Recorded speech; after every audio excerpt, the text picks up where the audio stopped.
Thank you, David. First of all, can I say what a pleasure it is to be invited back? I wasn't sure that's because I made the other speakers' scores look good, or whether or not you found that it was a really interesting talk. I'm going to think it's the latter. So I feel a little bit like James Corden at the Brits, being, constantly invited back to do the keynote speech. I can't believe it was 12 months ago when I stood before you to highlight the growing issue of insurance fraud. As David has already highlighted, a lot has happened in this period, including, I'm delighted to say, Ageas winning the underwriting award at the Insurance Fraud Awards in 2012. This morning I will cover how great an investment priority is fraud for insurers, where will investment be concentrated, and finally, just to summarise, with the advantages of a joined-up approach. So, let's start with how great an investment priority is fraud for insurers this year. Let's look at some statistics.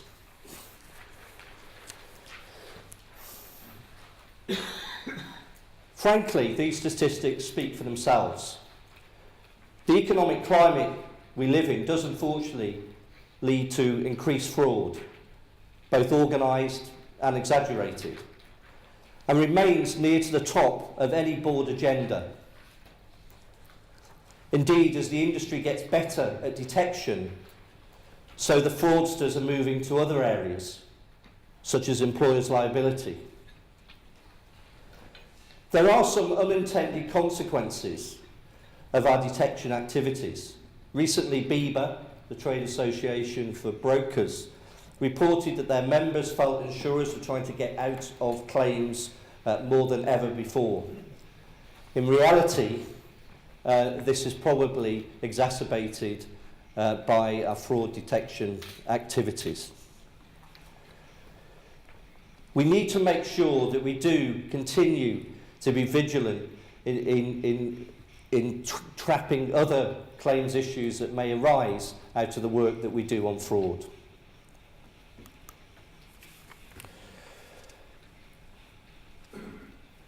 Just to give you a couple of examples, some case studies that highlight the fact that perhaps we're starting to feel as though we're winning, and as David said, and we've come an awful long way in the last 12 months. This example in a fraud case in Dorset, the county where I live, went in favour of Ageas, with costs being awarded against the claimant, and indeed having to pay money back to us. One example, but clearly insurer 1, fraudster 0. Another example, it was after an IFED investigation, and you can see here that the customer failed to declare they'd had more than one insurance policy covering their holiday, and faked her doctor's signature on numerous occasions. And I'm pleased to say, insurer 2, fraudster 0. And I'm sure everybody in this room has numerous examples that they can point to of where in the last 12 months we've identified fraud and successfully dealt with it. And I think that's an important factor, that we do need to make sure we get out and communicate on a broader base the successes that we have. Okay, so what has happened in the last 12 months that has helped to boost our armoury? The launch of the Insurance Fraud Bureau in 2006 and the creation last year of the Insurance Fraud Enforcement Unit, as well as the launch of the Insurance Fraud Register, have marked significant developments in fraud detection and prevention, and have already had a positive effect on the industry. There is no doubt that fraud detection methods have improved greatly, particularly on the part of insurers. However, as I mentioned last year, we have been incentivising brokers and working with software houses to invest in anti-fraud measures at point of sale. And this has been very successful for us. We now have over 200 brokers who have chosen to invest in anti-fraud measures at point of sale, and we've incentivised them in return. And in areas they've invested include no claims discount checking, driving licence checking, credit scoring, and the list goes on. But the real positive is the desire and will of the broking community to invest, and therefore not just wait until at the time of claim. So we have great strides have been made, but where will the future investment be concentrated? We see four areas, and then there's a further area that I'll touch on a little bit later. Firstly, increased ghost broking. Online fraud of this nature is becoming more of a problem, and certainly I think we need more investment to deal with that. Number two, more sophisticated claims fraud. Inevitably, as we get better at detecting fraudsters, they get better at being fraudsters. And it becomes a little bit like an arms race. We have to continue to invest and be vigilant in order to deal with those, whether it's crash for cash, phantom passengers, organised rings and operations, and late claims. And people are finding different ways within each of those. And finally, a third is increased application fraud. Research shows that most people in the UK feel it's at least partly acceptable to misrepresent personal data, according to 40% of brokers who responded to a survey conducted as part of the Insurance Times Fraud Charter. A total of 22% see it as more serious than claims fraud. And I do think we have to continue to look at application fraud, and I think that is an area where we've made huge steps forward in the last 12 months. And finally, as I mentioned earlier, there is a move towards other lines of business. So as people become more sophisticated in dealing with motor fraud, we are seeing an increase potentially in household, but also a move into commercial fraud with employers' liabilities claims. So there is more than enough for us to focus on in the challenge ahead. So what are we doing at Ageas? Last year I talked to you about our process that we developed called Block, Validate and Reward. And we've been delighted with the progress that we've made through that strategy. And I talked about the investment in systems and data and an integrated people and culture strategy. Following on from that, last month we extended queue checking to our household book, and this month we're extending the use of the CIRA database to household policies. And perhaps an interesting area that I do think will come into the realms of fraud detection is telematics. And I do think that an investment in telematics is potentially the closest you could come to creating almost a virtuous circle. And we are seeing through the work that we're doing on telematics where there's been some interesting, as a byproduct almost, detection of fraud. We had one young man who insisted that he'd crashed his car, been hit in a supermarket car park. That was entirely true. However, it was 10:30 at night and he was doing donuts in the snow and hit his mate. We've also had stolen cars. There's 3 instances of stolen cars that have all been found within 4 hours due to telematics. And in one of those examples, it was fairly clear that the car hadn't been stolen, given that where it was found and the evidence around that. So we can see that telematics will add a further dimension to the work that we're doing on fraud. So, at the end of the day, as far as the board is concerned, we have to clearly, in return for the investment, see the payback. The systems helped us to identify 2.4% of new policies in 2012 where prior claims information had not been disclosed by the policyholders.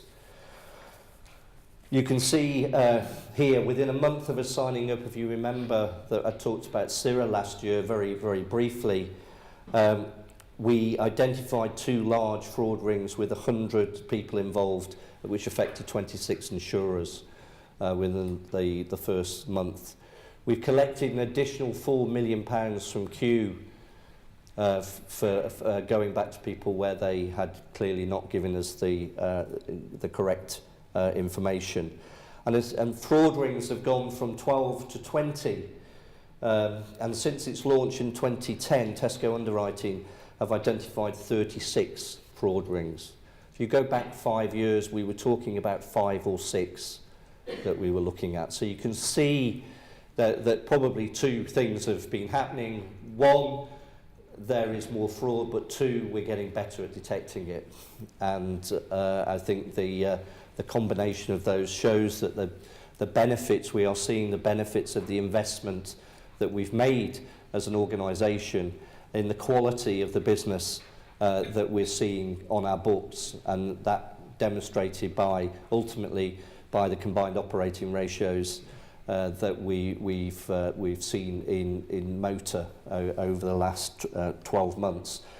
So for us, we think this is an absolutely critical component of our strategy, of our business strategy, and continues to be an important board issue and should be on everybody's board agenda.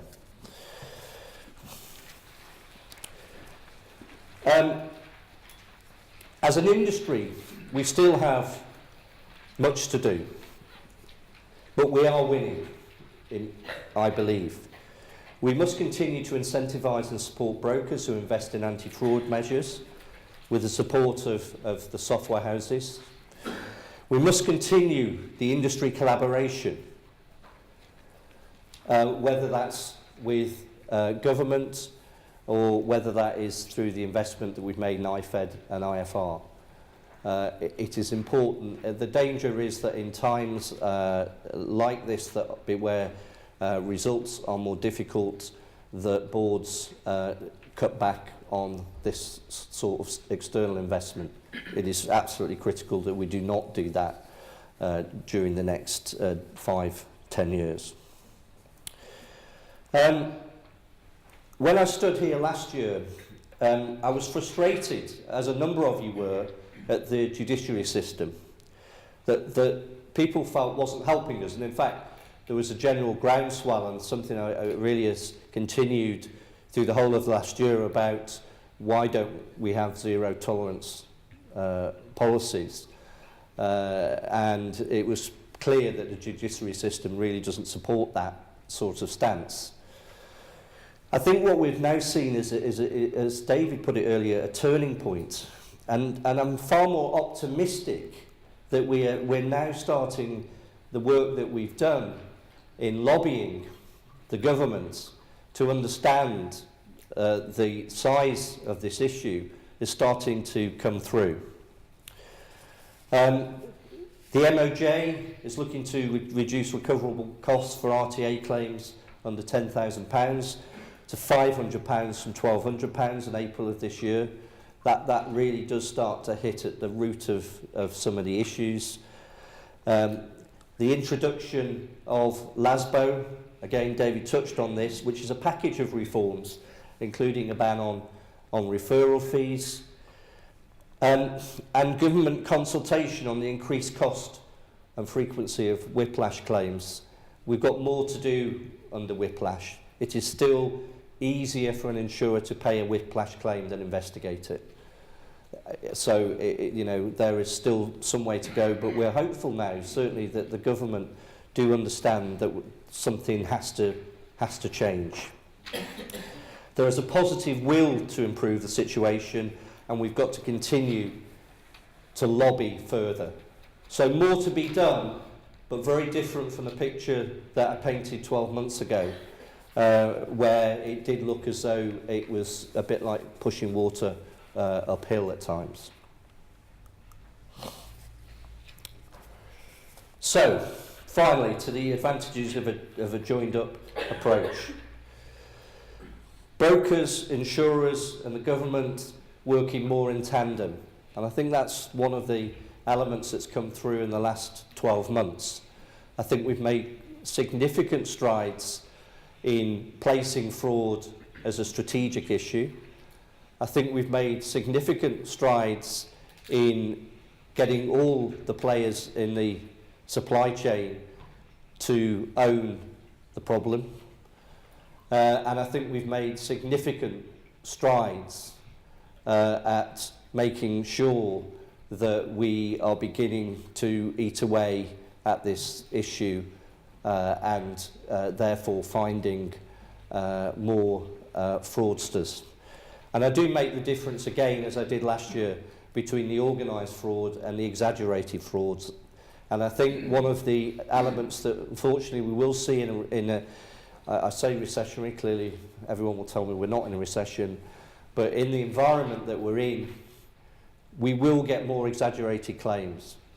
There are still people who feel that an insurance policy is there to buy their new technology or cater for some upgrade in living standard. We have to deal with that. It is still fraud. But we've made huge strides on the organised fraudsters and the organised rings. Our challenge overall is to create better actions which create better loss ratios, better underwriting rates, which in turn creates happy customers and very unhappy fraudsters. Thank you very much.